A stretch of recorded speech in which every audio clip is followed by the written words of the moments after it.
joined by Dr Kirsty Hughes, who's Director of the Scottish Centre on European Relations. Kirsty is a writer and commentator on European and international affairs. She's worked at a number of European think tanks, including Chatham House, Friends of Europe, and the Centre for European Policy Studies. Thank you very much for joining us on Scotia. It's great to be here, thank you. Thank you. So, one of the most significant papers you've written as director over the past year was a paper analysing the questions of Scotland and a potential accession to the European Union. So I was going to start by talking about some of the issues that raised. First of all, was to ask you about the sort of principle of Scottish accession or Scottish EU membership. Infamously in 2014 there was the comments by Barroso and others that maybe poured cold water on the idea that Scotland could effortlessly remain within the European Union. Has there been a changed mood in Brussels towards Scotland? I think there's certainly been a changed mood in the last 6 years. I think in 2014 was probably the first time I actually wrote an article about could Scotland join the European Union, because I spent quite a bit of my career looking at the Central and Eastern European countries when they joined the European Union. So when people started suggesting there was a queue and maybe Scotland could take 8 years to join or perhaps longer, I just knew that wasn't right. Even sort of Poland and Hungary, only once they started accession talks, they only took 4 years, from 1998 to 2002, and then 2 years for ratification. So I just felt this wasn't an honest or fair discussion. And I think if you stand back and look at the EU's history, it went from 6 to 28 countries, now 27 unfortunately, but it went, it enlarged all the way across Europe.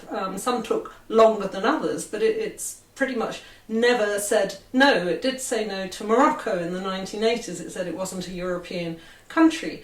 But when you see that a divided island like Cyprus has joined, or the Czechs and Slovaks, split their state back in 1993 and then joined 11 years later, and so on and so forth. So in the biggest, broadest take on this, can Scotland, if it's independent, join the EU? In the end of the day, the simple answer is yes. Now that doesn't mean there aren't hurdles, but yes, it can. And to go back to your more focused question, has there been a change of mood in Brussels? Yes, I think so. I've in the last few years, when I've been talking to officials and diplomats and politicians about a range of issues. 3 years ago I was doing a study on Africa-EU relations, but I've often at the end of my conversations with people said, if Scotland went independent, legally and constitutionally so, could it join the European Union? And I'm often met by a sort of shrug of shoulders, a kind of, well, yes, or, well, it's a technical, not a political question, i.e. it's not as controversial as a big country like Turkey joining or the UK rejoining, and that's not to say there aren't technical issues, and probably since then, and especially since the Brexit vote, more sympathy as well. So let's get to a hypothetical timeline, spelling it out for people who might not have looked at all the details. Scotland votes for independence and then has to get into the details of rejoining the EU. So there would be an application, they would seek candidate status, there would be negotiations, and ultimately the decision would be by unanimity in the European Council, which is the body that represents all the EU heads of government. Yes. So is that a sort of fair appraisal? Yes, I think it is. So obviously you vote for independence, but then you've got to negotiate the divorce from the UK, and that will take some time, and you're going to need to be an independent state before you can put your application in to Brussels. But there's no reason why you can't be working on that in the meantime, so it's ready to go as soon as you're independent. The Commission then assesses that application. Does it meet the criteria? They're called, for various reasons, the Copenhagen criteria on democracy, on the state of the economy, and if it does, it will recommend that Scotland is given candidate status by the European Council. And as you say, all these decisions are taken at unanimity. It's not, if you look at some of the current and previous enlargements in the last 20 years, it's not automatic that you go straight from candidate status to opening talks, accession talks.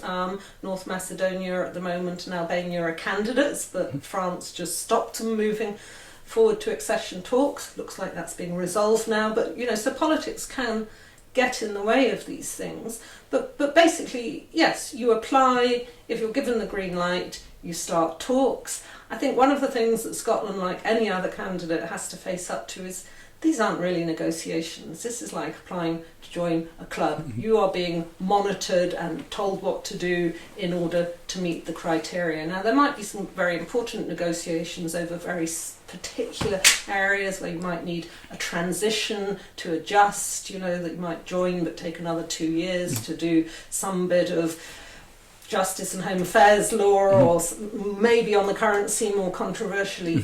So, of course, the question is, how long might that take? How long is a piece of string? The countries that joined in 1995, Austria, Finland and Sweden, essentially that process went through in a couple of years because they already were basically meeting all the single market criteria. The EU was smaller, it only took a year to ratify treaties. If you look at some of the Western Balkans countries at the moment, or Croatia, it took much longer. But I would have thought, this again depends when Scotland went independent, but if it was in the next few years while we're still very close to EU rules and laws, then maybe the talks could be as short as a year and a half, 2 years. There are going to have to be negotiations over things like currency, the deficit, Schengen, which the UK wasn't in, that Ireland isn't in. But it's always probably at the moment going to take up to 2 years to ratify that treaty. So even to say that process could take, say, 4.5 years, that's quite ambitious. On the other hand, say there was an independence referendum in 2022, really Scotland hadn't moved away from EU laws, so if there was a positive political outlook from Brussels, maybe it could be speeded up a bit. But I think people shouldn't get too worried about the timeline anyway, because in that intervening period, there's a key question about transition. Is Scotland just going to be cut off from the rest of the UK market, cut off from the EU market? Normally the European Union negotiates an agreement, currently called the association agreement, with candidates, so that starts to take away trade barriers and so forth. So you're going to be getting closer and closer to the EU in that time frame, whatever the time is anyway. So just to break that down again for the audience, you've got the Copenhagen criteria, which looks at sort of governance, democracy, market economy, human rights, and then you've got the acquis communautaire, which is the most recent accession was 35 legal chapters of the various sort of EU laws and treaties that you have to apply with as well. So, two difficult issues or challenges within this for Scotland. I suppose one is the question about currency and one is the question about deficit. So we'll maybe look at it within the sort of Euro membership aspect of membership. And in your article, you raised the possibility that Scotland would join 7 EU countries with a derogation in relation to sort of Euro membership. So what does that mean? Well, all member states at the moment, apart from Denmark, are obliged eventually, or are formally committed to join the euro. Denmark has an opt-out, and obviously the UK had an opt-out. But yes, as you say, a number of countries aren't in the euro, they don't yet meet the criteria, and of course in Sweden's case they had a referendum and decided they didn't want to join the euro, and they've made sure in the subsequent years that they never quite meet the criteria for getting into the euro in terms of deficit and debt. It's interesting, I've been talking to some of the smaller member states recently for another project, and a lot of them talk about the impact of the UK leaving on the internal political dynamics within the European Union and the alliances and where the Union goes next. And I've heard some of them speculate, including in Sweden, will there be more pressure to join the euro now? Because that non-euro group was in a sense led by the UK. If you've got one of the 3 big member states not in the euro, you can shelter around that country. I think for Scotland would have to commit to join the euro. It wouldn't be given any opt-out. I mean, if you look at the Danish and British opt-outs, they were opt-outs they got when they were member states and when the decision was made to move to the euro is completely different politically to just applying to join. You don't have any power really when you apply to join.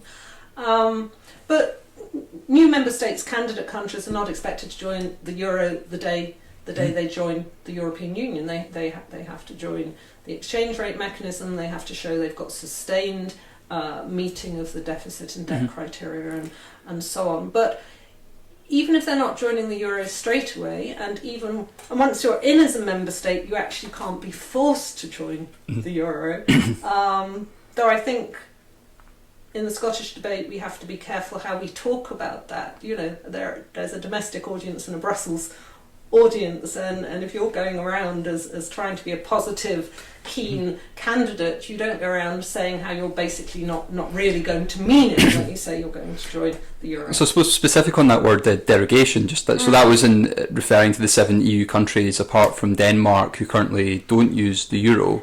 So it's that sort of that difficult halfway house where there's a commitment to join, but none of these countries are currently in the process of formalising Eurozone membership. So is that the position that Scotland could potentially end up in? It's the position Scotland would be in, because it would have to commit to join. It wouldn't be ready to join, and so the idea of a derogation is not something you negotiate. Okay. It's just a status that's there. If you look at the treaties, it's in the treaties. So the EU has a deficit target of 3%.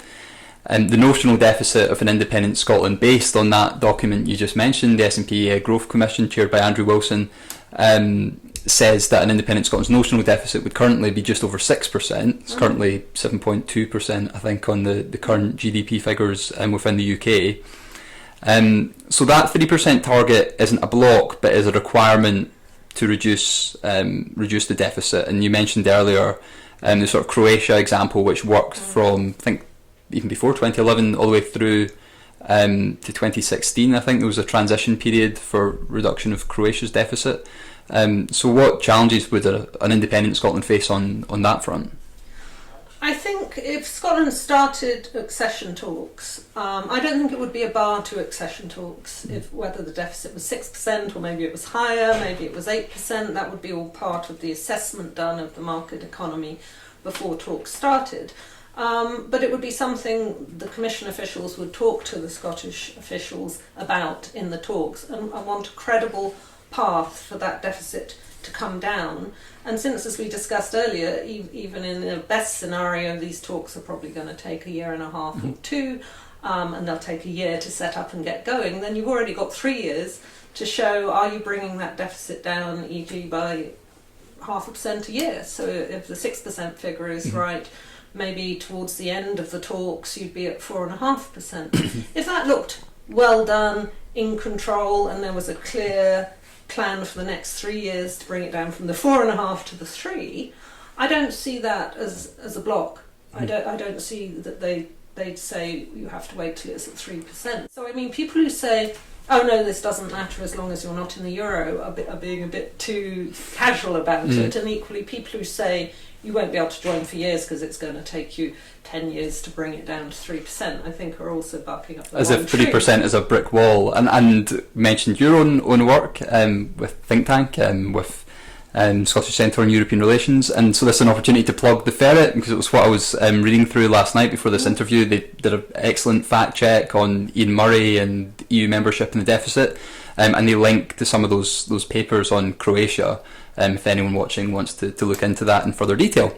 I would just say on that, these things can change. The fact that Croatia went through that deficit going up and then down again is not cast iron evidence that Scotland can do that too. That is a political choice taken at the time. When I say political, I mean it's very technical at one level what the Commission officials are doing, that they make a judgment if this is on a downward trend. That then goes to the political level of European ministers, and we might be in a different phase with Scotland. We might be in a tougher phase where they say, oh no, that's not good enough, we're going to delay your accession by a year or two, or it might be the same as Croatia. I suppose arguably they might take a different tack for a newly self-governing country that's controlling its fiscal policy, its tax and spend policy for the first time. I think that's a really important point. If Scotland has gone independent, then you've got both at UN level and at European level a willingness to help and support a new state in setting up its structures and getting over any teething problems. All the accession candidates do get some pre-accession funding from the European Union, and okay, I mentioned Czechoslovakia before, that separated into two states in 1993, so it was a long time before, 11 years before it actually joined the EU, but they didn't lag behind the others. They got support. Montenegro is a new state. I suppose, well, all of the former Yugoslavian countries are at one way or another. So I think there will be, yes, a lot of openness. It doesn't mean Scotland will be given lots and lots of exceptions, but there will certainly be an understanding of that, support for that, stuff to negotiate about transitions. I just think we have to not see these. The political debate gets very black and white, and often the truth of where it may lie is in the middle and not completely predictable. There was obviously the recent sort of conference on Brexit Day of the European movement in Scotland that I attended and listened to you speak at. Sort of amongst the many issues of debate was what was the most likely path back into the European Union for Scotland, independence or through Westminster. How would you appraise those options? Well, I think there are people in the UK and in England thinking about could the UK ever rejoin the European Union. I think that's possible, but probably not very likely at the current political conjuncture. And it's certainly, you could imagine things going so badly in Brexit Britain, because we're under a very radical right-wing, I would say extremist government at the moment, prepared to countenance all sorts of damage to British business and the economy apart from anything else. This could sort of turn upside down quite rapidly. Sometimes politics changes very fast. But even if in 5 years' time there was a big swing and people were saying we should never have left, you know, if the UK wants to rejoin in 5 years' time, firstly, the EU is going to be extremely wary. Secondly, the UK's not going to get a budget rebate. The UK's probably not going to get a euro opt-out. And the EU will have gone somewhere else over that 5 years. So I think we can't rule it out, but I don't think it's going to happen anytime soon. And if Keir Starmer wins the Labour leadership election, he's obviously not going to talk about that for now. So I think if I was putting the likelihood of an independent Scotland in the EU or Scotland as part of the UK being back in the EU, I'd put the independence one as more likely. But of course, neither are definite. So. No one can predict the future. A last question, and on a positive note, and the Scottish Government recently published a sort of strategy for engagement with the European Union. In what ways can Scotland strengthen its relationship with the EU within the current limits of devolution?